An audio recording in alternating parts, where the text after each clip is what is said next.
It's funny they do a consent agenda, which I don't understand. I mean, maybe they just take one motion to accept them all and then they just go through them anyways. I mean, I haven't watched the meeting, so I don't know really how they handle that part of the agenda. Because I just like read the presentations. So I don't know if they just accept them and then they don't discuss them at the meeting. Yeah. Okay, we are streaming on YouTube. I just verified it end to end. And hi, folks watching on YouTube later. And hello again to you, Len and Hunter. This is the June 2024 MBTA Rider Oversight Committee full public meeting, June 25th, 2024. And I have the wrong agenda slide up again. There we go. June 25th. I'm Stefan Wunsch. I'm the co-chair of the Oversight Committee, along with Wig, who's going to be a little bit late. And Len, do you want to just introduce yourself and also so we get an audio check? Sure. Leonard Higgins, public member. Sounds great. Use Okay. Yeah, I mean, feel free to say more if you want. I was just gonna say, remember to use the red line. You know, Yep. I walk as much as possible. So I'm one of those people who's using the T less, but that's because I'm walking more. You know, Good for you. And Hunter, do you want to say hi? You don't have to, but if you want to, and just make sure we can hear you for later, if you do want to say something. Again, you don't have to. I believe I have you set to talk. So it'd be good to make sure that you can promote to panel. I thought I already promoted you to panelist. Okay, I see you. I see you chat in the Zoom. No problem. I just want to make sure I'm not doing something wrong with Zoom that would prevent you from talking if you wanted. That's really my primary goal.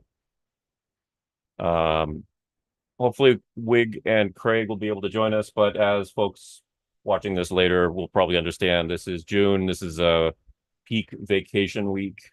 I've been hearing traffic reports yesterday and today saying, looks like a vacation week. Yep, no problem, Hunter. Participating just even by chat in the Zoom is totally okay if you want to just do that. No concern, no worries.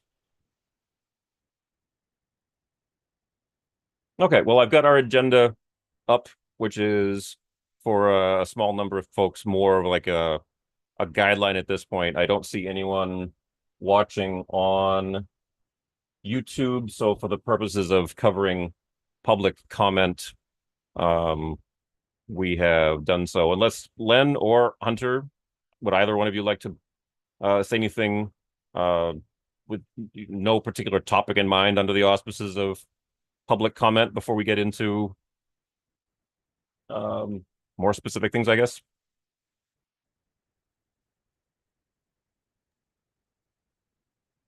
Okay, I'm all set. no problem.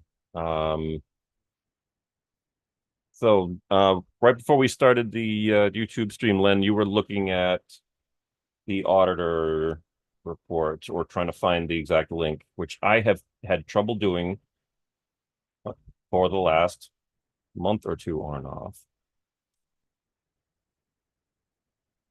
I'm looking forward. So we can talk about something else, and Okay. when I find it.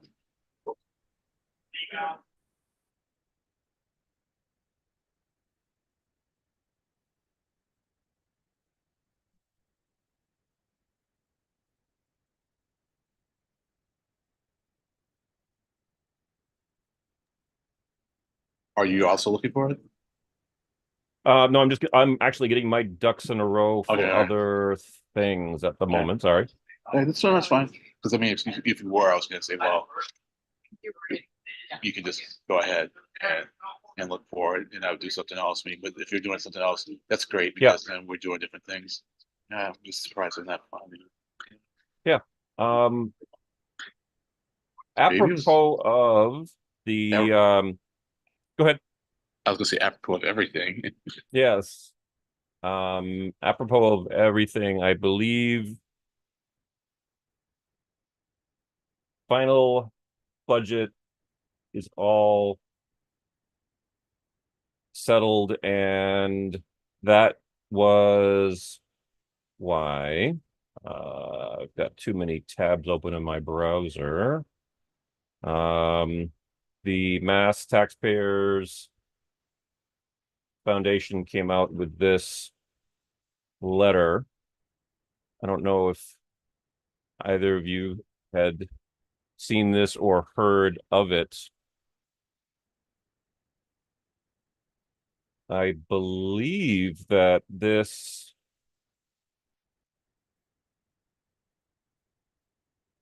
if I'm not mistaken, this was this Mass Taxpayers Foundation letter, June 13, was timed to be just after the June 11th board meeting.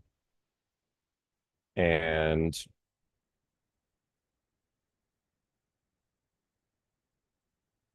it's I don't want to say doom and gloom, but it's basically the kind of call to action that you would expect. Employers, commuters, and important components of the Boston economy are now paying the price of a failed transit system. I don't think that's any surprise. I guess the only reason why I'm really showing this here and now is that this is coming from an organization where I don't think we've looked at their documents previously. Yeah, At least, yeah. Well, I'm resisting saying anything because it's being recorded. And let me we, ask you you. don't. So where'd you get this? This I actually found off of the MBTA advisory board website. Okay, all right. Okay, so it is in their report. Okay, and I have not read that report thoroughly. Mhm. So it's all right. I'll take a look at it. And when it was up for approval, I wasn't able to attend that meeting because I had an MPO meeting at the same time, and so I put reading it, on the back burner, so I haven't really read it yet. So it was included in the advisory board's report. Oh, I don't want to say that. It was in a newsletter and referenced on the website of the advisory board, but I can't say that it was actually part of the MBTA advisory board Yeah, I wouldn't think it would be. All right. presentation. Yeah, I wouldn't think it would be. So How, this is how MTF's presentation, not the yes, advisory boards. Okay, all right. that's correct. Yes. Yes. And I thought it was worth calling it out, and I'll put the link into the Zoom chat for the record. Um, like I said, I thought it was worth calling this out specifically because we, our oversight committee here, I don't think has in the past reviewed anything from MTF. No, we have certainly have not. Yeah. It's Mike. interesting to note that here they're calling out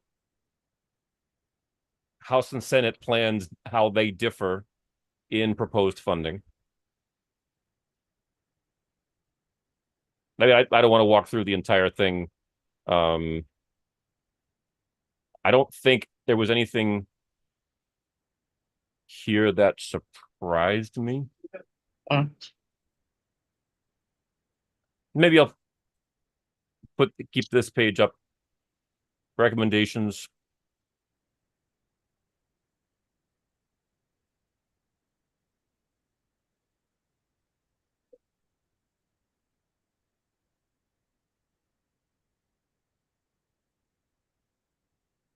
so you say you got that off of the advisory boards website? Um, let me go back to make sure that I'm giving you the right thing. I first saw it in the most recent advisory board newsletter, Oh, the newsletter. Okay, I got you. but I believe that's also reflected, or you could say, well, also posted on their website.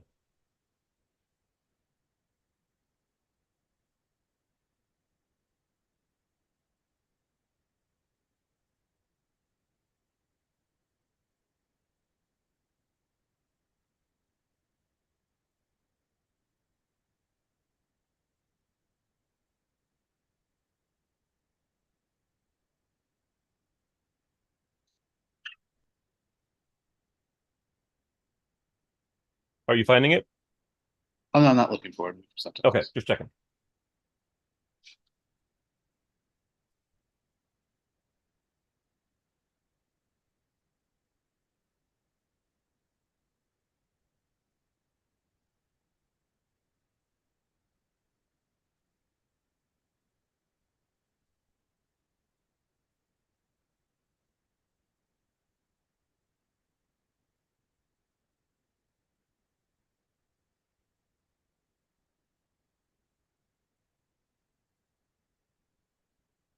I'm going to pull up my notes from the subcommittee 2 weeks ago. Sure. So we're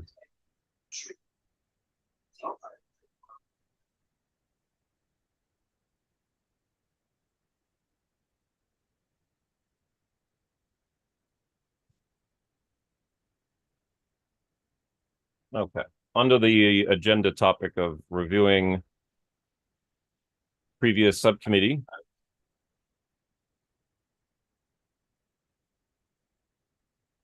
And by the way, Hunter, for what it's worth, if you find that an adjustment to our schedule would help you to join more often, feel free to suggest alternate times. I mean, we don't necessarily have to be doing Tuesday at 5 o'clock if you've got a conflict that happens more often than not. I mean, it's more by tradition than any particular time, right, Len? I mean, it tends to not the Tuesday evening tends to conflict with fewer Monday holidays. You may have more flexibility than I do in this realm, Stefan. You know, so then I certainly am fine with not making my schedule the a high priority. So if other people want to meet, on other days, that's fine. It's not clear to me to what extent I have flexibility. I have very little flexibility on Monday. So Mondays would not work. More often than not, I'd have a conflict. On Monday. Wednesdays generally wouldn't work. Thursdays can be problematic. But Enough said. Yeah, that's fine.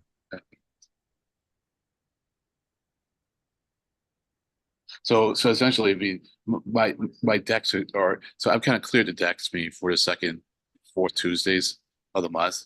So I don't really let anything come in to that space. Mondays got it. Mondays are select board meetings. So now other things have come into other slots. And then I just have to determine what has priority. On any given day. But as I tell people, don't schedule around me. So you do things when it works for most people in the group. And if I can attend, I will. Thankfully, we have Zoom now. So Exactly.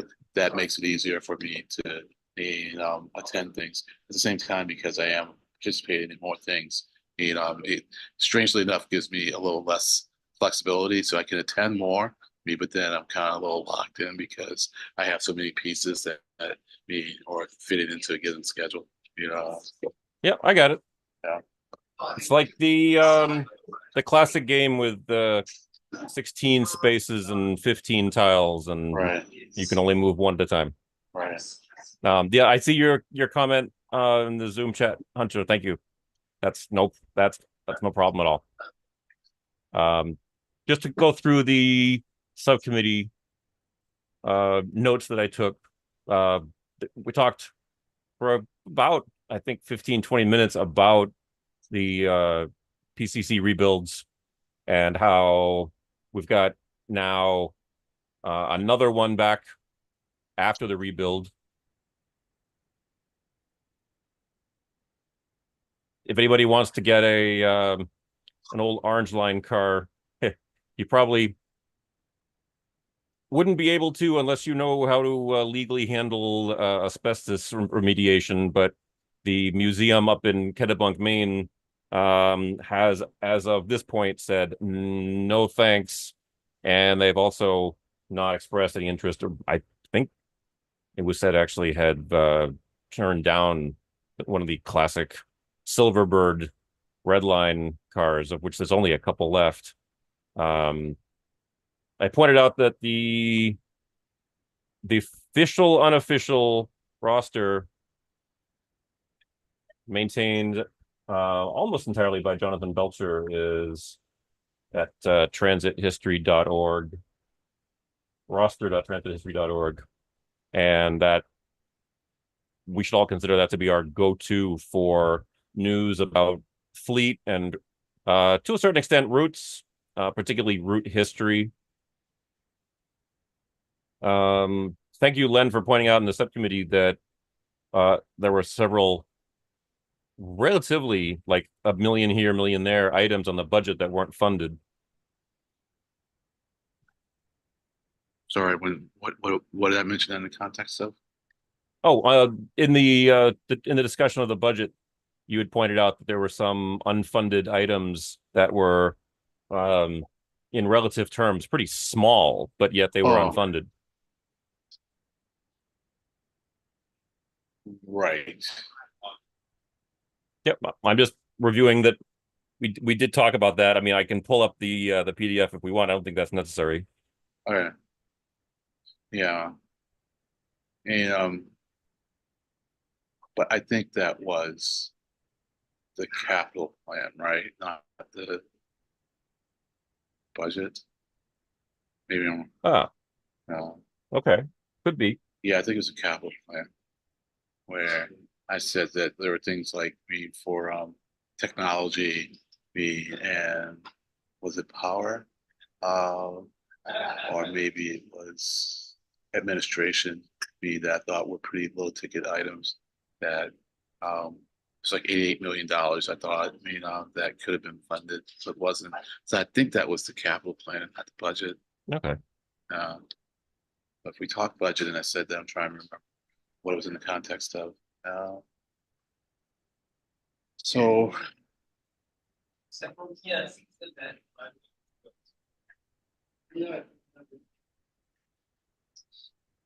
Oh, yeah, here it is right here. I did take 3 bullet points. Technology and security went unfunded. Line 2, 15 million under business and operational support. and that was in the budget, huh? I didn't take that specifically, but I can pull it up. I've got the budget right.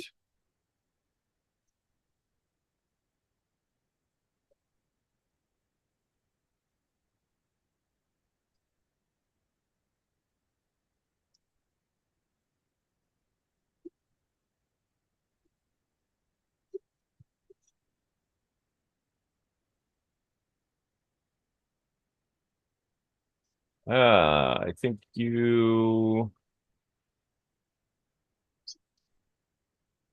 may be right. I'm not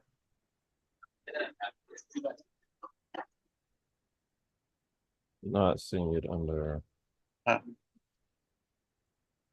So I finally found that audit, and we can go back to that later. So it was someplace else. Oops.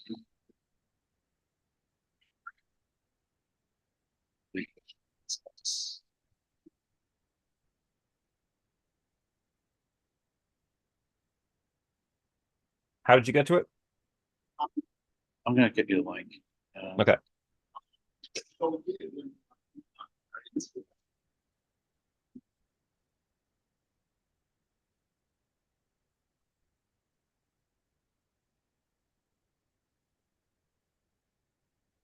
We can keep going. It'll take me a little while to get you the link. I need to jump through a few hoops to get it to you. Okay. You can just tell me how you had reached it if that's easier. And now it'll be just easier to get it to you. Okay. I must have seen it someplace else, and then linked to it, or grabbed it and pulled it down, and thought it was presented at an MBTA meeting. I still think it was, but I just couldn't find it on the MBTA site. Yep.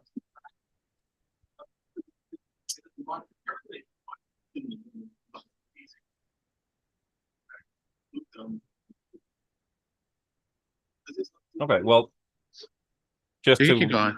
Yep. just to go through the rest, I'll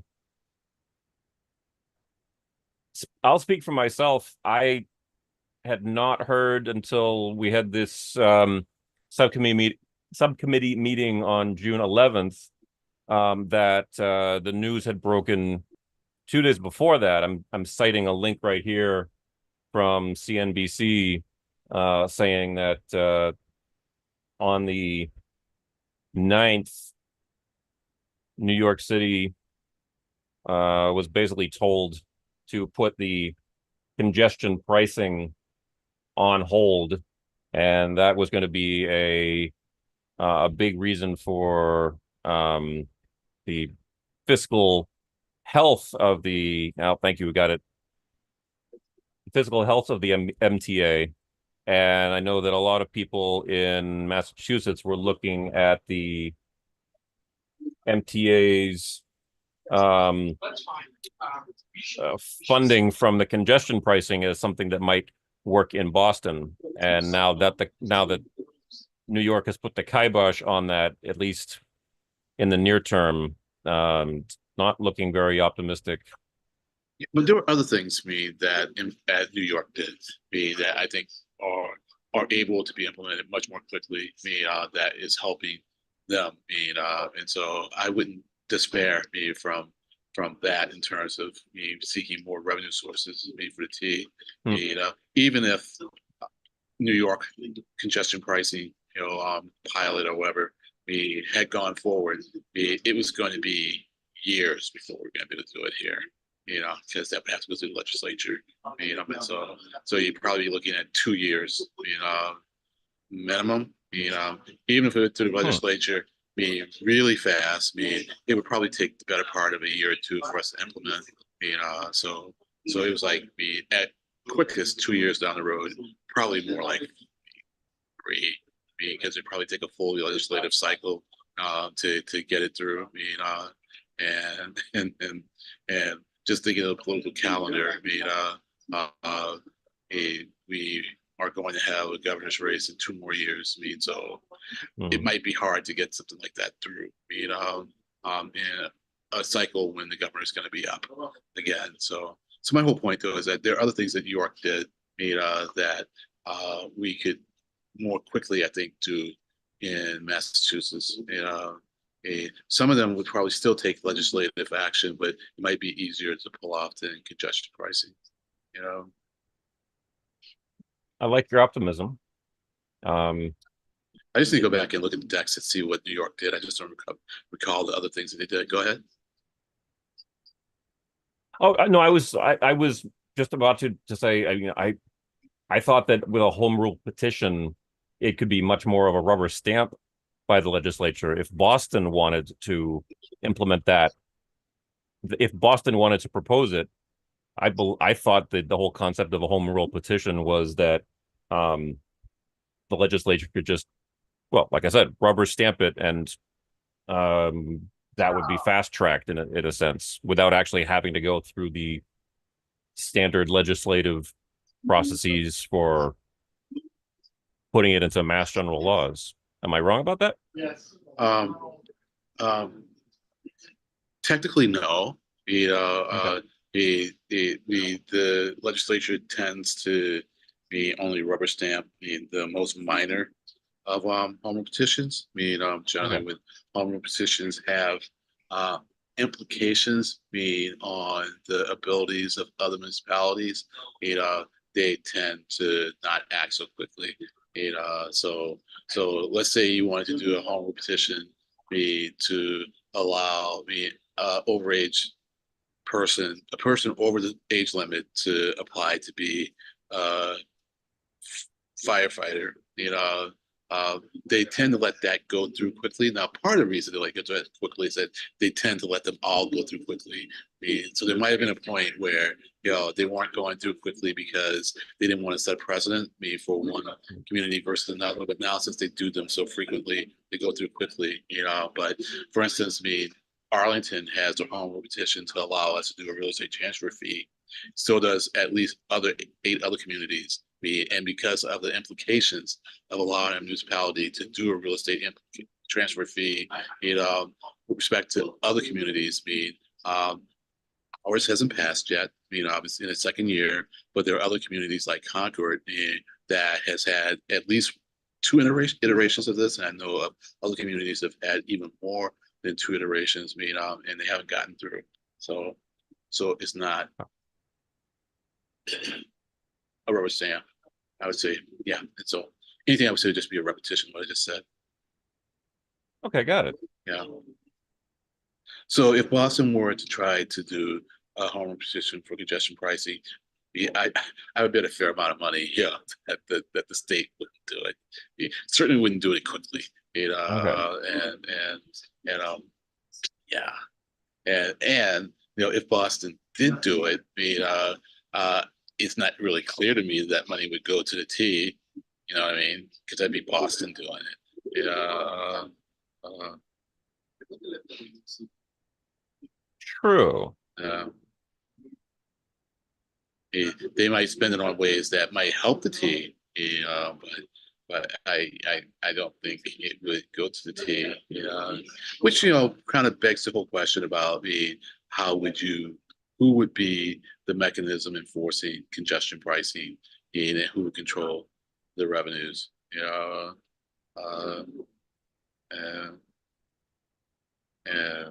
and I have to go through and read more closely, the presentation by CTPS, on community values, what's it called? Community values in MBTA, because they're talking about alternative ways of getting, monies for transportation, one of which is congestion pricing. So I didn't realize that was at some last board meeting until I started pulling down the decks today. I read the slide deck, but I wanted to save the report, until I had a chance to read it more thoroughly and with better energy. Okay. Which part? I mean, do you recall which slide deck that was? Let me go to the site now. It's one of the bottom ones. Okay.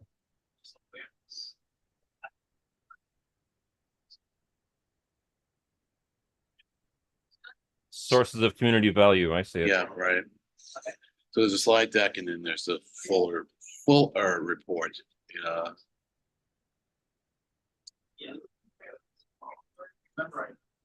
And TTS had done one similar a while ago, I thought, and so but when I was reading this one, started reading the beginning of it, I thought maybe I'm a little bit confused. Maybe I was thinking about when they come to us, like the staff at CTPS that was going to do the study, to tell us what they were going to do, and I was thinking that was the study, but recall a little bit more what I read.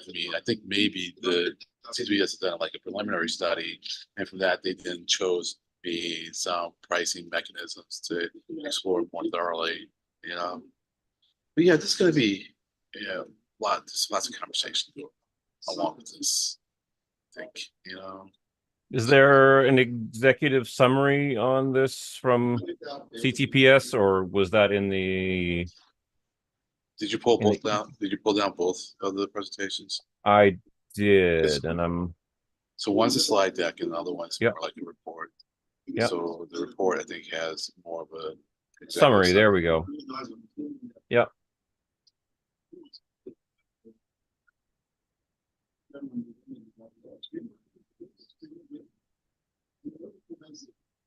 Make sure I get these links into.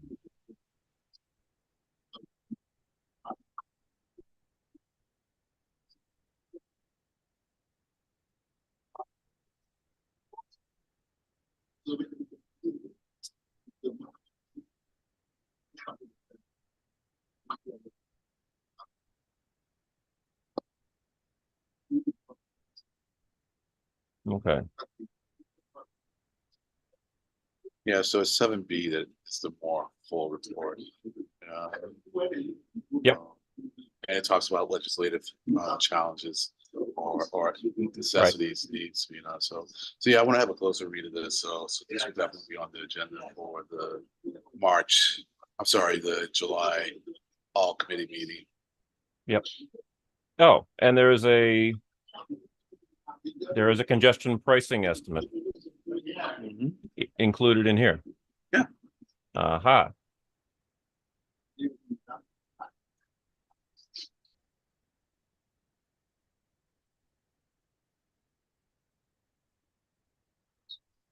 Hard to imagine 5 cents per mile raising the ire of drivers, but yeah. What do you think it's hard to imagine that? Yeah.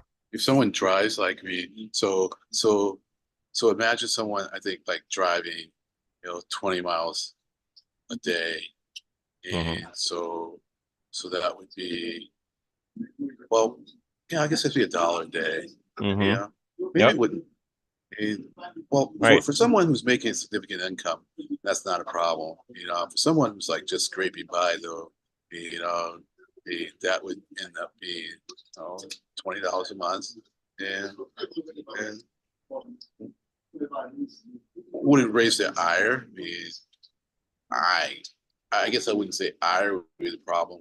Would it be fodder though for someone who doesn't support it? Yeah. Of You course. know, yeah. So now okay, so that's someone be traveling. I guess I need to just think about how the congestion pricing would work. In what area it would work. Hmm. And I guess the deal is that so when I think of congestion pricing, I guess I don't really think so much of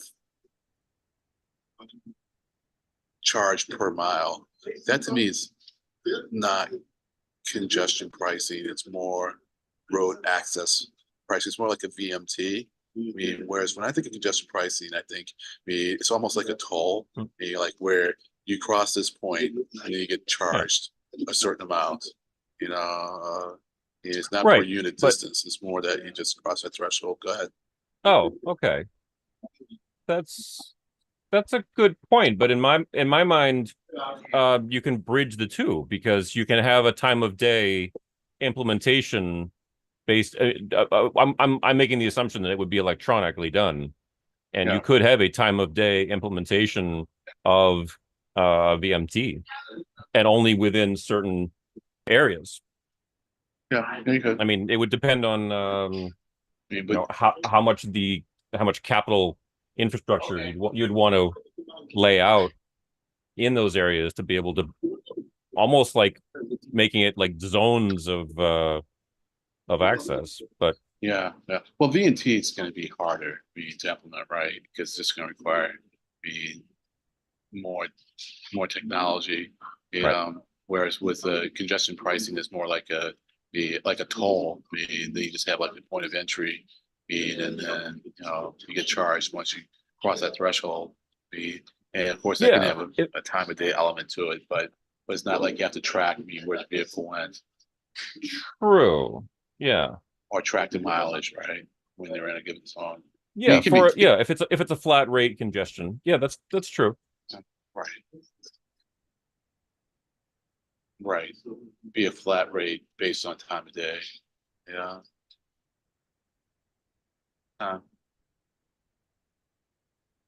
yeah, so that'll be worth reading, in more detail. The other thing that was interesting from that deck is it seems like we're about to do the next iteration of PMT. I think Scott Hamway's leading it, but I'm not sure. There's That no would be author. great. There's no author on that deck. Okay. It's gonna go over the next 18 months. So, and you want to integrate the capital investment plan, um, and the MassDOT's, I guess MassDOT's long range plan. So that's the beyond mobility. And there was a third plan that they wanted to integrate. I forget what it is though.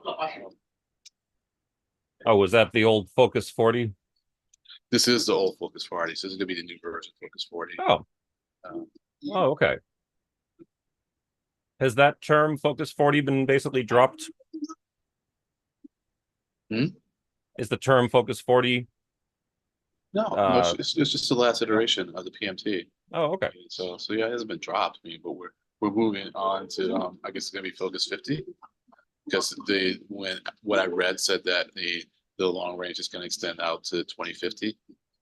So I think it's going to be like because the Okay. 25-year plan. So I think the goal is to wrap it up by the end of next year, 2025. And that'll be like the 25 to 50 plan. I see that. Yeah, it does say in that deck, it does say PMT to be completed over an 18-month period. Right. And so that would be the end of calendar year 2025. Yeah. Is the PMT a requirement? Yeah, it is. It It is. is a Okay. requirement. Yeah. And my understanding was that it was supposed to be updated for 5 years. But then when I read a little more in this deck, it seems that it used to be required by the MBTA planning department, Yes. which then became a part. Well, I guess the MBTA's planning department was replaced by OTP, Yep. which is I just pulled that up here. now a MassDOT entity. So now Right. MassDOT is handling all the planning. So I guess it was at that point that it was like it wasn't clear, I guess, if the legislation applied now to OTP. And so I think they've just been doing it every 10 years, which is fine. My feelings are it's just say what time frame you're gonna do it, and then plan accordingly. I think 5 years is kind of okay. For a long range plan, it's just that sometimes you just spend so much time like planning stuff. And when you have a small staff, then would that staff be better off deployed like implementing the plan that you come up with? So if you did your planning cycles over a longer range of time, would you get more done? I don't know. To the extent the planning engages the public, then I think a 4 to 5 year cycle works. Yeah.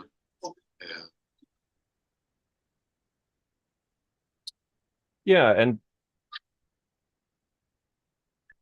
so maybe we can ask Jonathan in 2 weeks or so.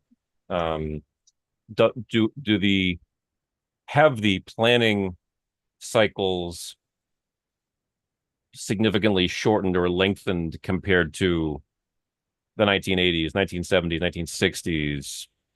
I mean, even Jonathan, I bet would even know, what are the long range, what were the long range plan cycles like in the, early 20th century? Yeah, I don't know. That would be kind of interesting to know. I mean, the old cliche about rate of change is always changing and getting faster. You know, things change more quickly. It's kind of an air Yeah, quotes, like, yeah. yeah. No, I don't know. I don't know. I don't know. I know that the MPO has been doing, its 5 year, long range plan Hmm. for at least the last 15 years, or maybe longer than that. Oh, Yeah, yeah, maybe even longer than that. I've just been involved with them for about 15 years, paying attention. Yeah. So, but that's long range planning. That's really, it's got to be detached from um dollar costs, right? I mean, over a 15-year period, there no, it's fiscally is. constrained. Oh yeah. It is fiscally constrained. Yeah. It's a fiscally constrained document, you know, meaning that they have a sense of how much money they're going to have over that 15, over the 20-year life of the long range plan, and they don't program beyond what they anticipate having. Hmm. Uh, yeah, Hmm. and I shouldn't use the word program, but it's more like they don't select projects that are going to cost more than the money they anticipate having. And when a project is selected, and it can be selected to be implemented, in the bands beyond the tip. So the long range plan for the MPO expands 20 years. You have the 5 year tip, and so that's within that 20-year band. But those are all programs. So normally then you're looking beyond that first band. So they usually call it like 4 bands. You have the near-term band, which includes the tip, and those projects are already programmed. And then you have the second band, which extends out 10 years, the third band, 15 years, the fourth band, 20 years. So when they start proposing projects for the long range plan, they want things that will be able to fit into that second and third band, and you can have some sense of what you want to be in that fifth band. It still has to be fiscally constrained, but it can be more that, well, we think it'd be a good idea to do projects like this, but we don't necessarily have a project in mind. So by that, I mean, we could have spent all the money that we think we're going to have in that 20-year band, in the second and third bands, projects that we think can be implemented, in the tip, in 10 years, 15 years. Does that make sense? Yeah. Okay. All right. Yeah, it did. All right. Good. There's a lot. All right.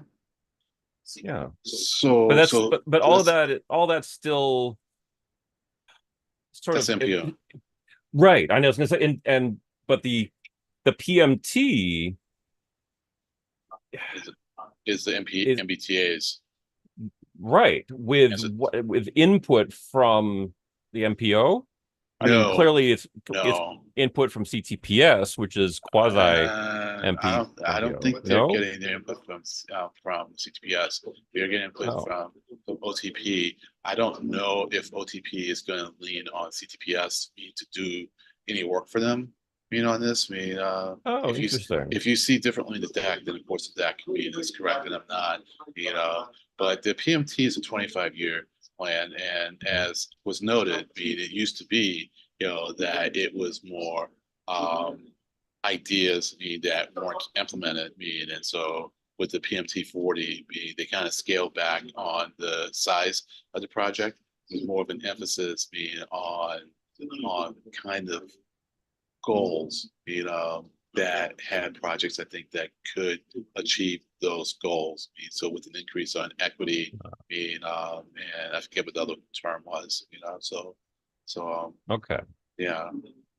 And I remember Scott saying that when he met with us. It's like, well, let's try to have in this plan things that we can actually get done, as opposed to things that we would like to see, and the two can be together, but he just didn't want it to be only stuff that we really wanted to like.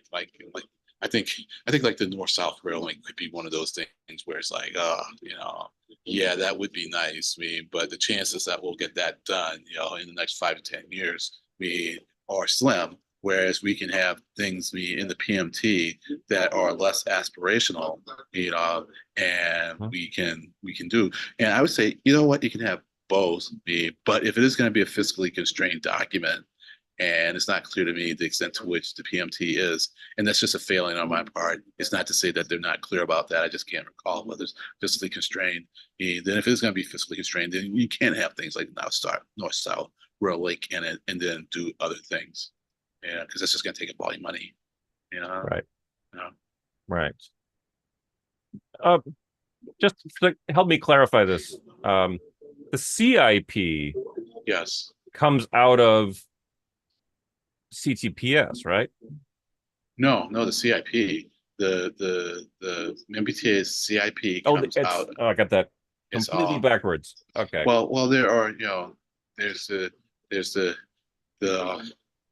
MBTA CIP, and then there's the state CIP, and so MassDOT CIP comes out of MassDOT, right, and the MBTA CIP comes out of the MBTA, and CTPS is pretty much a research entity. So MassDOT, and OTP to a certain extent, and the MBTA can say, look, we want you to do research, on a particular topic, and they'll hire CTPS to do that research. I mean, and so that Mhm. research could inform decisions regarding the CIP, for both the MBTA, and MassDOT, but it's not going to CTPS is not going to create MassDOT's or the MBTA's capital investment programs or plans. Right. But it's funny Yeah. that you used the word that was right in front of me, is right in front of me, which is inform. And that's what got me confused here. Because can you see this slide that I'm sharing here? No, it's just too small. Go ahead. Oh, I'm sorry. Here. Okay. I'm just having vision issues today.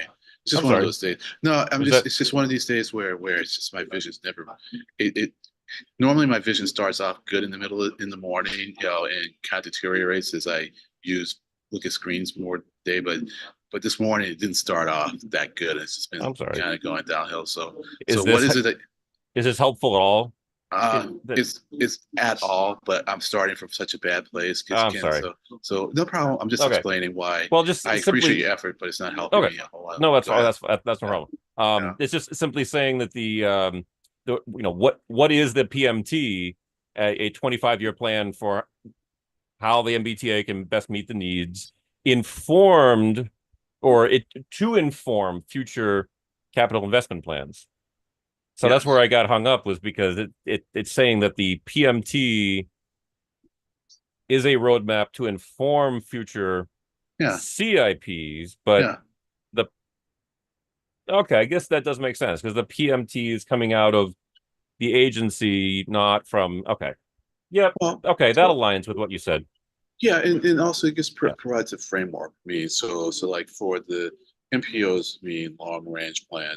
There are the goals, that we have in it, Yep. and in our LRTP, we also assign proportions, to the amount that we want to spend for different goals. So Yep. for instance, over the last 10 years, there's been a de-emphasis on the big um, intersection projects, like highway intersection projects that can eat up a lot of money, and a greater emphasis on it's not safe streets, it's something else. I'm blanking out on it. Oh, complete streets. Complete streets, exactly. Thank you. Mm-hmm. You know, Yep. and so and so then we have like maybe like 40-50% get dedicated towards that. So then when we get these projects that are looking for money, we look at we assign them various categories, meaning then Mm-hmm. we say, okay, if this is a complete street project, and we have money, that we still have in proportion that's available for complete streets, then it will go towards that project, as opposed to some highway intermodal. Uh, I wouldn't intermodal is the wrong word. Some big highway Interchange. interchange. That's the word. Yeah. So so that's how the LRTP informs our TIP, our Transportation Improvement Program, Mm-hmm. which provides the framework. These aren't binding, but they're no more binding than it is the the will of the board members. And Yeah. so yeah, Yep. Interesting that you'd say or mention the complete streets, because it's just ramping up now, a complete streets planning and I believe execution of a total reconstruction of a major corridor.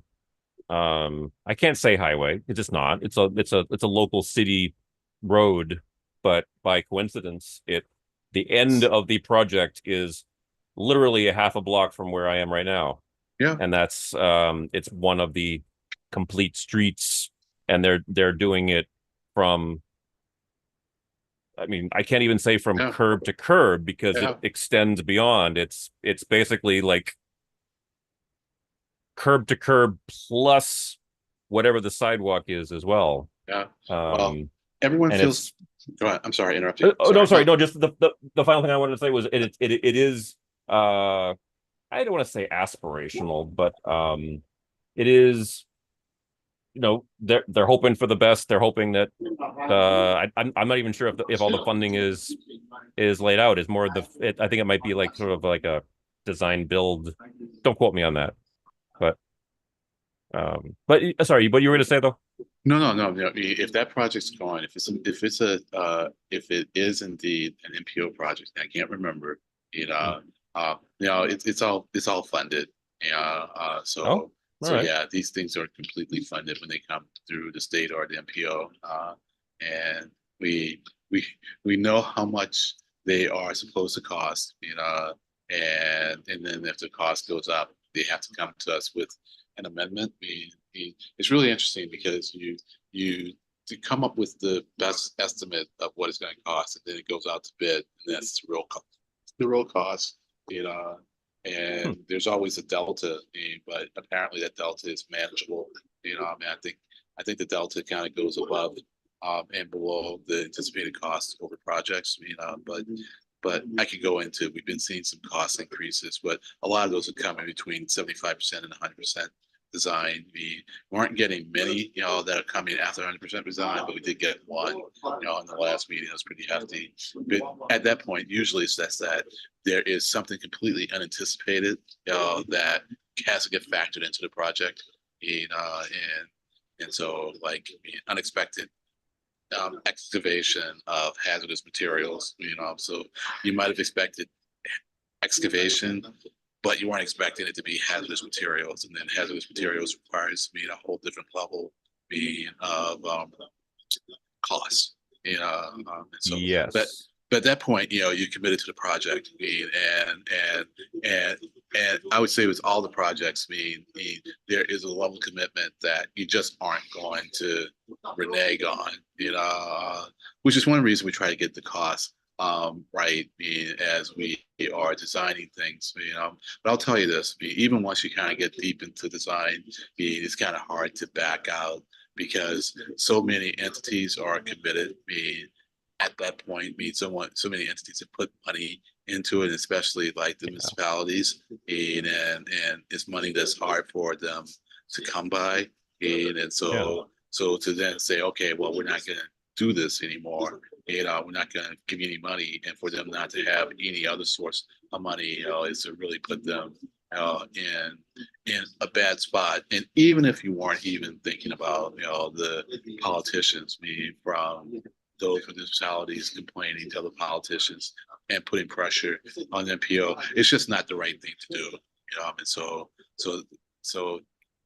because there's just so much, not only from the staff, but also their engagement with the community at large. And so you just, once you kind of head down the road of telling someone that their project's in the tip, and we usually put them in, at the 25% design phase, you're pretty much committed to it. Hmm. Yeah.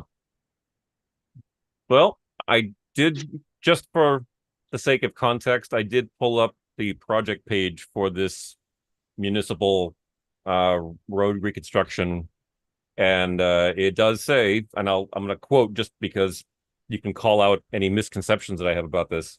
The Essex Street project is a $20 million project and is programmed for funding through the state transportation improvement program, the state TIP, Right. funded for fiscal year 2024, and therefore we expect construction to begin in 2025. Right. And they're calling it out as specifically 5-year investment program that prioritizes federal and non-federal funds for improvements to our, blah, blah, blah, blah. Yeah.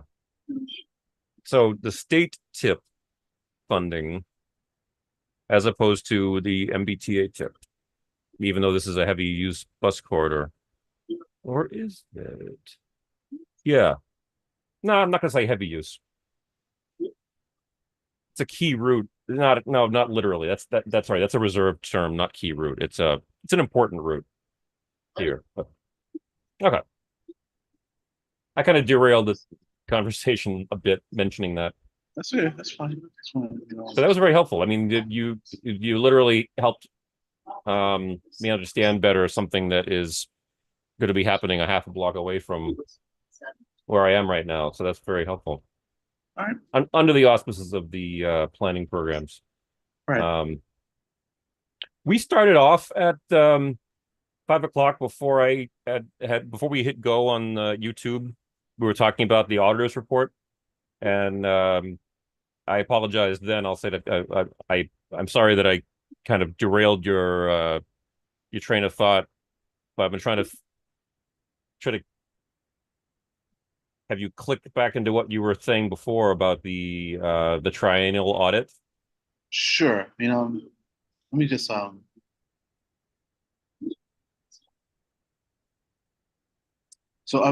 trying before I move on. I want to Yeah, that's fine. review what other things the MTA, New York MTA was doing to help with its budget issues. So Oh yeah, one of them please. was it says additional payroll taxes and licenses, revenues from casinos dedicated to MTA need to solve their structural deficit. A 4% fare increase proposed every 2 years over the next 2 years to 6 years. Um, Offset by 65 million annual revenue provided by the state to offset the burden on riders. It's interesting. And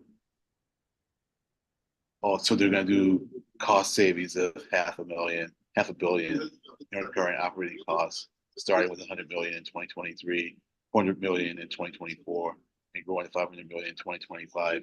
Good luck with that. It's just good luck with that. I mean, trying Yeah. to reduce your operating costs. I mean, that's a lot of kind of like inefficiencies, for lack of a better word, defined in a system. So I mean, that one makes me a little leery. But I think there would also be, like, there was a payroll tax. Oh yeah, I guess that's sorry. They mentioned at the very beginning, and it was significant. Certainly not as significant as the adjusting pricing. But still significant. I just can find the other deck slide, the other Okay. deck that had a better description of what New York was doing. Oh, maybe I can find that again for our next meeting. I'm sorry. Well, I'm just I'm low looking at energy. the article that I also referenced in the subcommittee meeting from CNBC, which is talking that the saying that the increase in payroll mobility tax, Yeah, off the top of your head, what is yeah. a payroll mobility tax? Well, I Is think that a it's not. tax on payroll in order to fund mobility, or is that Yeah. I think that's it. I mean, so okay? I think New York taxes is the payroll of businesses in New York to fund um Okay. their transit system. So Okay. and so That makes sense. yeah, yeah. I was reading that as if it was to say, wait a minute, are you taxing the payroll of people whose job involves mobility somehow? But that didn't make sense. No, I mean, and so look, I mean, I don't know to what extent the payroll tax is regressive. Right. And now you could say, I mean, in general, like any tax is regressive because we any tax that's passed down, to the person who it just keeps getting passed down to the person who can't pass it anymore.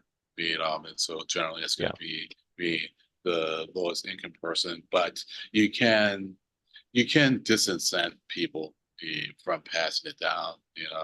So Yeah. uh, so so Yeah, I'm with you on that.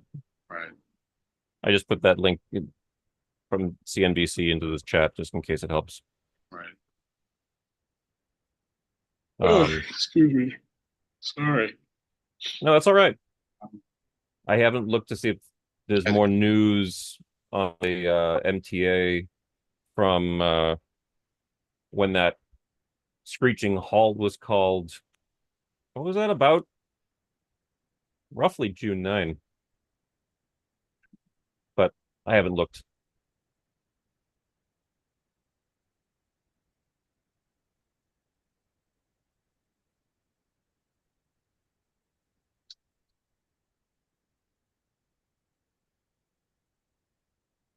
But did you want to say more about the audit? So, so, so the audit's interesting, you know. Uh, I would, well, we could cover it again, you know. We could Yeah. go into a little more detail the next meeting. I've had it on several agendas because I've just been trying to read it. You know, there's a lot of interesting references to documents in Yep. it. You know, a lot of interesting processes. I mean that the T use across. You know, the not across the entire system. This is really more about um, rail and um, heavy and light rail and the safety in of its operations for the most part. So it's really geared towards safety more than anything else, you know. Right. And but there's just a lot uh, that is involved. You know, you have a real appreciation for just how complex the level of complexity that it takes to run a transit system, especially one of the size of the MBTAs, uh, uh, and um, and Yeah. so um, if anyone hasn't read it and want to read it, I'll suggest that you go to the MBTA's responses first to see what they say in response to what the auditor says and kind of lays it out by page and keep that handy. I mean, as you read through the audit report, and so it looks longer than it is. You know, I think most of it is in the first 50 pages, which are surprisingly fast reading. I mean, don't get hung Mhm. up in the fact that you don't recognize a lot of the documents. Just kind of read the title of the document, you know, and get a sense of what it's about. Because it's all about the general areas, you know, as opposed Mhm. to knowing the actual details, you know, of the areas, you know, and uh, and then a lot of its appendices, you know. But one of the appendices where they refer to the documents that are requested is pretty impressive too. And then their checklist, I mean, for how they go through the audit, it's also pretty impressive. So just want to get kind of down in the weeds, I mean, with what's going on at MBTA. It's just a good document for doing that, you know, and so Yeah, yeah, I'm you know, getting that impression. Yeah. yeah, Um, yeah. but this was the audit was just released. That's been released a while, you know, so I think it's Okay. released in maybe, yeah, I think, April. yeah, April. Okay. Oh, sorry. Yeah. For me, that like that's it's Okay, we're still in the same quarter, yeah, not by much, but yeah. yeah. Um, and the MBTA has already come out with the responses. Well, the responses were in the document. So they got the drafts of the audit. And so they were able to put their responses, they were able to make the responses before the document was released. So their responses was included when the final report was released. Oh, I see that here now at the Yes, very end. yes, Oh, thank yes. you. Yeah, no problem. Okay. No. It's under the heading of MBTA comments on. Right. I'm sorry. Okay. I Yeah, misled you. I was no, it's not that that's me being too literal. Don't no, I, that's not you. No, I mean response, well, comment, whatever. well, I was it, hitting Command F and typing in response and not I'll try to yeah. be more. I'll try to be more precise in the language that No, I that's use okay. That's because okay. they are different, you know. So uh, and No, certainly someone's but you're absolutely right though. I mean, and these are individual points. Um it's too much to show on the Zoom screen, but yep, I see your point. Yeah, because the some of these comment um are dated April before the audit publication date. Yeah, that makes sense. That makes sense. And this is just the Massachusetts DPU, and that's completely separate from the FTAs, Yeah. So SMS and yeah, it is. Although as you read through the SMI, excuse me. comments, yeah, as you Yeah, read through the comments, though, you'll see that there's a big overlap between what DPU is doing in terms of its audit and what the FTA has done. And, I and, they, would hope so. and they spell that out at the very beginning too. They make it really clear. They realize that a lot of things they're going to review has been stuff that's been reviewed by the FTA, and that Right. yeah. Um, I I want to be tactful. This next thing I'm going to ask, it's like for the record, I'm going to say it up front. I don't want to cast aspersions on anybody. Um, but it's more a question of, is my recollection correct? I know it's just the two of us here right now. Is my recollection correct that part of the FTA, SMI, safety management inspection, was also looking at the DPU themselves, and wasn't the DPU um, receiving a lot of criticism from the FTA for not doing such a great job of oversight? Yeah, I mean, I don't want to I, cast aspersions, like I said, and I hope I am stating that correctly and fairly. right. So you asked the question, Yep. and my recollection in the early days of this Mm-hmm. is yes, that's my recollection, but me, but I'm not putting a lot of stock in my recollection. Yep. But, the DPU did come under criticism Mm-hmm. for its oversight of the MBTA, Mm-hmm.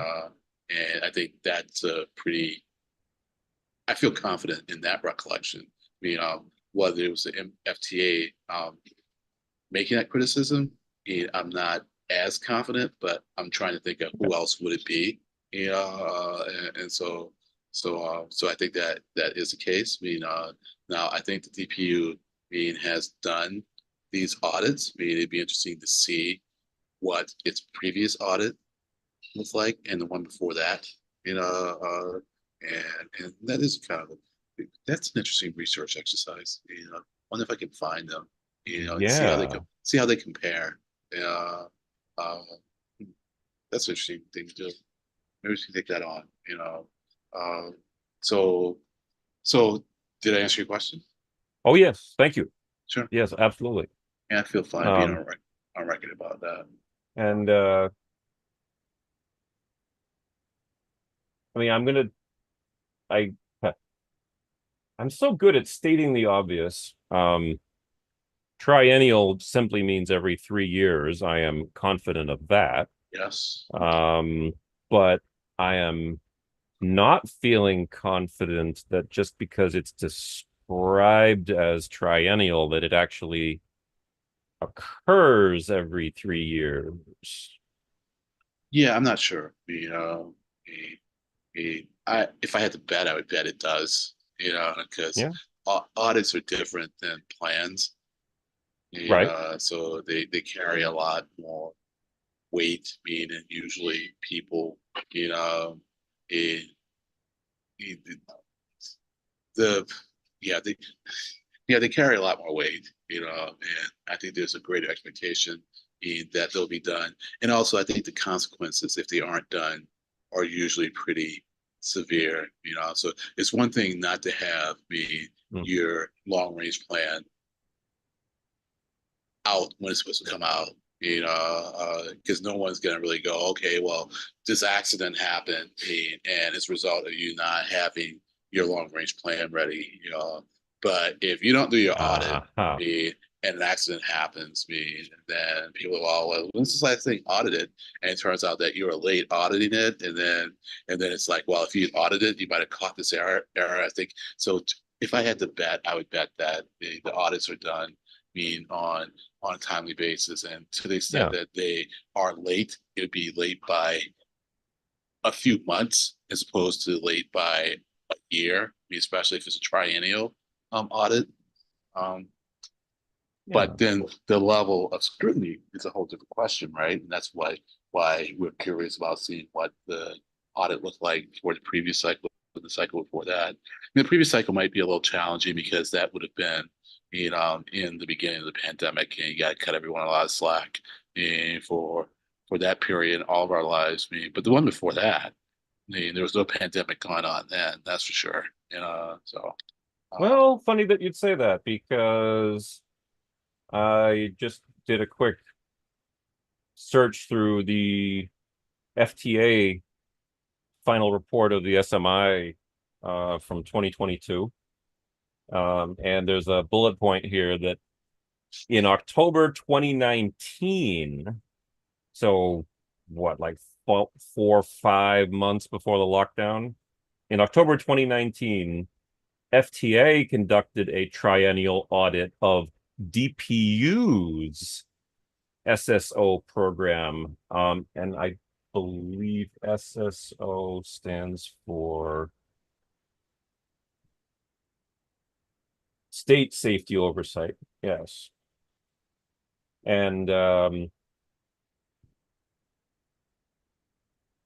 FTA issued 16 findings of non-compliance in October 2019. And at the time of the big SMI, and I'm quoting here, 7 findings from the 2019 triennial audit remained open. Yeah. So 7 out of 16 of findings of non-compliance of the state DPU's safety program were still open by the time that the big FTA review got going.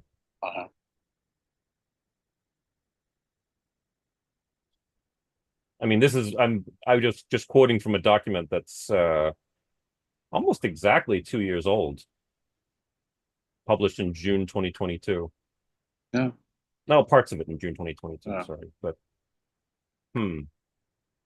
well, for what it's worth, I agree that that would be a really interesting bit of research to go back to previous triennial audit reports.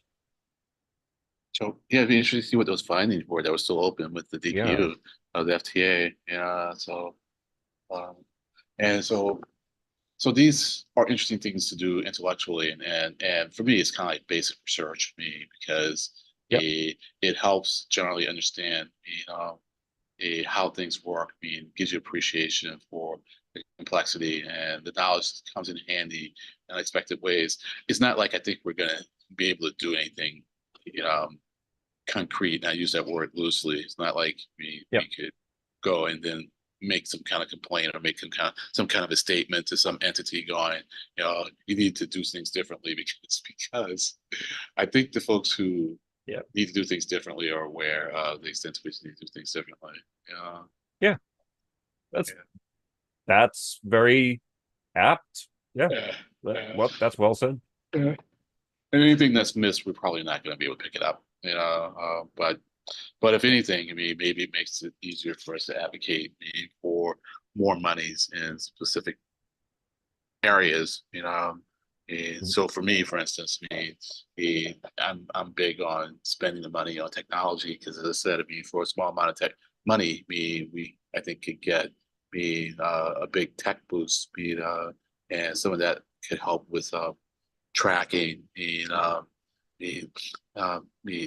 it may be that perhaps they're working with outdated databases, and they can't do things that would make them more efficient. I'm just making stuff up, but it sounds good to me. Right, I wouldn't have thought you were making it up. Well, I'm not saying that I've heard that, they have outdated databases, but I think we've both been, in organizations where we're working with like outdated systems, and they just take a lot of effort, to either code around or just to use but you don't have the means to update or sometimes you don't even have the personnel, to do the updates made, Yeah. because or you don't have the sandbox. You can't buy the sandbox in order to to I want to say practice me, but to what's the word for it? Test your upgrade. Mm-hmm. Because if you have a big complex system, you don't want to kind of do the upgrade be on it without kind of practicing it in a sandbox. But if you don't have the resources to create that sandbox, you kind of stuck. How are you looking over my shoulder and reading my screen? No, How'd you do that? no, no. It's just that's how it is in most organizations, right? Well, You just you know, specifically, I have on my screen that was one of the few things that I actually wanted to make sure that I mentioned tonight, and it's almost exactly what you were just saying huh. about how the South Coast Fall River New Bedford commuter rail. And I'm sorry that you can't see this better. You know what? Tell you what I can do. That's Does it okay. help Did you if get I straight? does it help if I do that? Yes, better. Okay. So the long and the short of it is, um, there's a whole bunch of different things to be tested: automatic train control, positive train control, grade crossing, which is like the bells and flashing lights and gates. Um, the ATC functional and testing is complete. Uh-huh. Testing completed at the current 25 miles an hour. So all the time that they've been working on South Coast Rail, the permission from the Federal Railroad Administration is only up to 25. Uh-huh. And I didn't realize until I read this that, hey, you've got to do testing at 25, then at 45, and then at whatever the maximum speed is on all parts of the route. And there are parts of the Fall River, New Bedford, where the maximum speed is as high as 79 miles an hour. So that testing is just getting going. I had heard that there was some delays related to the testing, and Yeah. indeed this was put out just a couple days ago. I take that back. This was put out like 12 days ago from Phil. But then here's where it really gets interesting. The positive train control is going to take until January. Uh-huh. And that's going to mean here's where it really gets um, unfortunate, because we were supposed to have service originally, it was thought, with a reasonable degree of expected success, like already. Like it was going to be like spring 2024. And now, because of all the additional stuff, particularly the testing, we've still got another 11 months before we've got service going Fall River to New Bedford. It's a Uh-huh. shame, but I have faith that they're doing everything they can. I mean, nobody wants to have the service delayed, and I'm sure there's a lot that you can't do in winter. Um, anyway, like I said, this was just something that I this was kind of recent for me, and I wanted to pull this up. Huh. Um, New starts, yeah, inspections, simulated service, safety certification required to initiate revenue service. Yep. Um, I think I covered it. Sounds like you don't have anything jumping out at you. Is it for a question? No, no. Actually, the question I have is kind of related, and that is, Okay. so what have you heard about positive train control on the Green Line? I think you sent me something saying that you have. Yes. So have you heard anything official? Yep. Well, nothing new since No. this subcommittee meeting 2 weeks ago.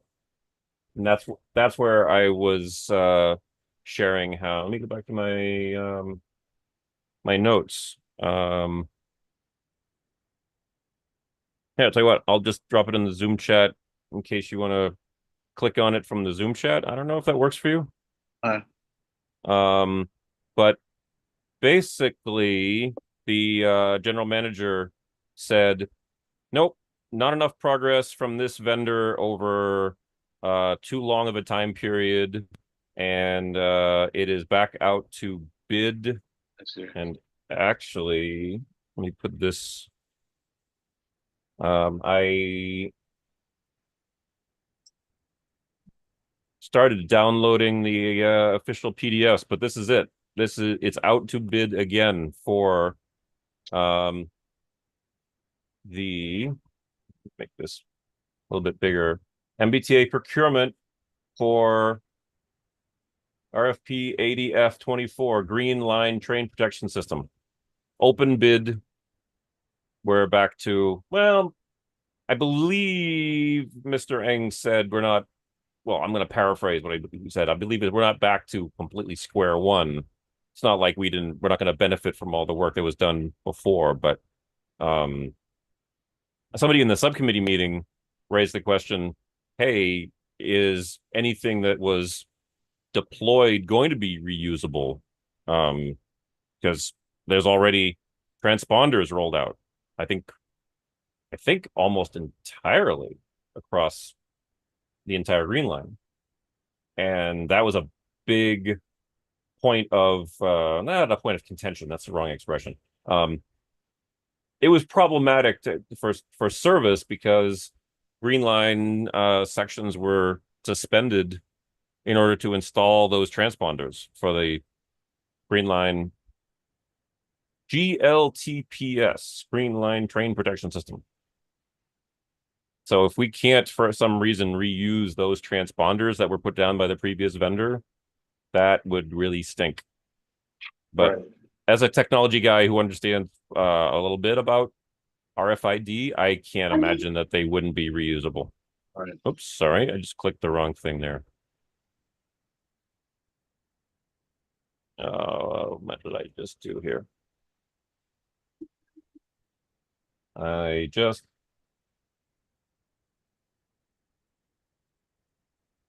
just told my browser to do something annoying. Okay, there we go.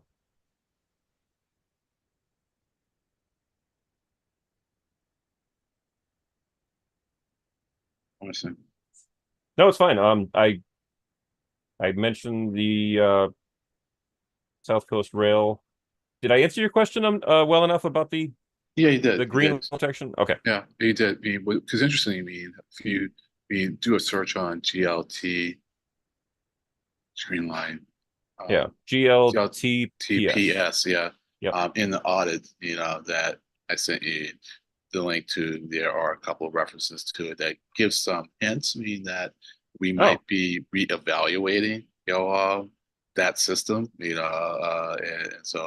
so I found that a little interesting because it was in saying, the well, in it. the in the audit, it just said, so, Oh, and it said, GLTPs or something similar, something like that, and it said also in one phrase or clause that included GLTPS, it says like reevaluate, GLTPS, and I read it a couple times. The first time I was thinking, are you like reevaluating? Whether you're gonna do GLTPS or are you reevaluating, what you have? It's a little, it wasn't completely clear. And then later on, it oh, I just see says that. the Yeah. GLTT system or something similar. So it's like, oh, so even when they were doing this audit, because the audit was being done at the end of 23, we didn't get the report out until April, but so even back then, there was like something going on, with the GLTPS. Yeah, that was Yeah. catching the eye of the auditors. Yeah. Uh, uh, I'm gonna go out on a limb and make an educated speculation that the acronym for the acronym GLTPS in the context of this audit report might be referring to to the specific project as designed, which was being implemented under the previous bid. Oh, So it's yeah, I bet it's right. possible that they are using that 5-letter acronym to refer to a specific thing with a specific design goal and just saying, hey, maybe this isn't exactly the right design, which, well, is a little bit of what Mr. Eng said. I mean, basically, Mr. Eng said we're not getting anywhere in any time, any reasonable time, so we're pulling the plug here. Yeah, it might be actually more in alignment than we realize. The auditor's report, the Yeah. safety audit, and the canceling the previous contract, and these statements of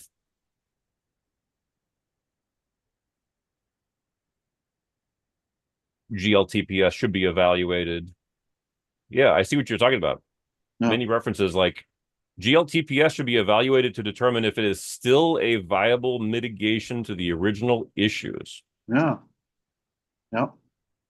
Yep. Doesn't that make you like go? Are they like rethinking, GLTPS? Period. It I uh I yeah. am I'm pretty confident no. As I'm you pretty think just confident as a concept right, no right, that I'm right, gonna say I'm pretty sure that we we're all still thinking that we need to have a technological solution to green line trains hitting each right, other. right. Yeah, Just no. yeah, Yeah. No, I agree. I mean, I think you're right. It's just referring to a system. But also, if you read the audit report, and there were so many things that I want to take notes on that I mm, just didn't because I was going through the things slowly enough. And when I take notes, it's just a long process. yep, I And understand that. it's and a lot of times what will happen is I'll go, let me just read this thing, and then go back and read it again and take notes. And a lot of times I just don't have the bandwidth, to read it again because other stuff has come up that's demanding my attention. But I'm gonna try maybe with this one just because it was such a good learning experience. Yeah, But they mentioned that they went out and looked at speeding on yeah, the green line, and they went out a fair number of times, and well over 50% of the time they saw speeding. You know, and I'm not shocked at all.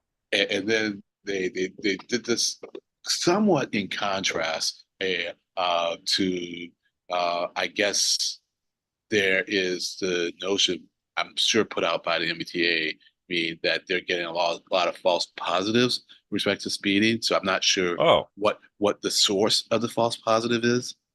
What the source of the false positive is, whether it's an electronic system, I would imagine, or what. And so in the audit, they say, well, you need to figure out what the cause of these false positives are, and and, and I can imagine, and I'm that's casting interesting. aspersions. I'm casting aspersions in hopefully a humorous way. I can imagine it would go like, well, but we went out and like looked at what was going on out there, and unless you're going to say like the human is creating a false positive, it's like we're seeing speeding. So it's like Yeah, well, so so with that, I mean, I'd be hard pressed to just kind of abandon GLTPS. You might not like the particular system you have, but I think as a concept, you need to have it. It's either that, or just get rid of the driver completely and just have the whole thing automated. You know what I mean? You know, uh, yeah, uh, and that didn't even go well in San Francisco, right? did they tried to automate their rail? Oh yeah, back if I'm not mistaken, when San Francisco built BART, right? BART, Yeah, they originally intended it to be 100% fully computer controlled, automated, no people in the operator's position, and people freaked out and said, "No, we've got to have people in there," and so they ended up. This is a long time ago, though, right? Oh yeah, that's true. That's true. It was in the I think Bart 1970s. Really, I love that they were thinking about that long ago. Huh. Yeah. Well, yeah. Well, hey, I mean, we've had automated people movers in one form or another for 60 years, right? Yeah. I mean, Yes. in all seriousness, Disney World and the monorail and all that stuff, That's true. they were not going very fast, but it was Right. basically the same idea. That's true. Even Wellington Station. Oh yeah, I remember that one. Man, I think they have them. I think they might have automated people mover in Atlanta, right? I think between the terminals in Atlanta. Yeah, I think you're right. Uh, I've only been uh, to Atlanta Airport one time. uh, Excuse me, twice. Flew in, flew out, but yeah, um, yeah. I just lost my train of thought for something else. Rats. Yep. Nothing like having to change terminals in Atlanta. Yeah. Oh, that was sarcastic. Oh My yeah. sarcasm detector was fully operational there. What was sarcastic about that? It says nothing like having to change. That was not meant. I wasn't trying No? to. I wasn't trying to give a pleasant feeling to that, and that you could detect sarcasm. That was like there's like nothing like having to transfer terminals in Atlanta, especially if you don't have much time. Now Yeah. that's what I thought you meant. Yeah, I mean, in other words, it's brutal, huh? Oh yeah, it's brutal. So there was nothing Okay. sarcastic about that at all. So it's like, and so like the people mover, I think is kind of, I think the people mover is kind of in the middle or whatever, but luck would have it, that your terminal where you either land or where you're going to depart, is far away from where you get off the people mover or where you get on it, and so with these connections, you generally want to allow like 2 to 3 hours. And then of course, if they work out on time, you wait around a Yikes. long time. But if they don't, then it's a scramble. Anyways, get it Yeah. Yeah. Well, I'm not a but big fan of flying, and let's just say when I think of flying, I think of it being a terminal condition. yeah, I got You that. see what I did there? Yeah. No, Okay. I got that. Got that. You know, Um, and it's even more so the case with Boeing. I'm almost, yes. I'm almost tempted to say, put this on. Can you, there's no one else is here. You want to put it on pause for a little bit so I can talk Boeing in some other way? Yeah, we can officially wrap. I mean, we are at the point where we had scheduled the meeting to be adjourned. Yeah, that's I true. I want did to call. make sure, let's see. It is just the two of us, unfortunately, in Zoom, but as we were saying before, it's vacation week and the beginning of it's a big vacation week, not the vacation week. Um, if the if the person who's watching on YouTube wants to make any public comment, there is somebody watching on YouTube right now. If they want to make a public comment or putting on the official record, feel free to put it in the chat on YouTube. But you can always email us at roc@mbtaroc.org. That's rock@mbtaroc.org. And you can always put in the comments later, that kind of thing. So we are very happy to solicit public comments during the meeting, after the meeting, etc. So I said all that primarily for the person who's watching online. Thank you for watching.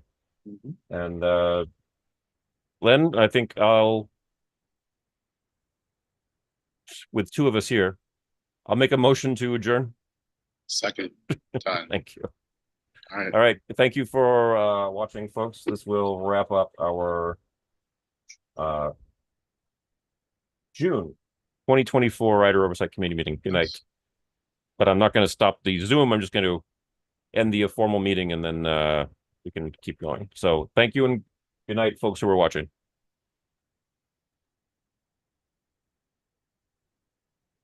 So what I was gonna say Oh, is, hold on.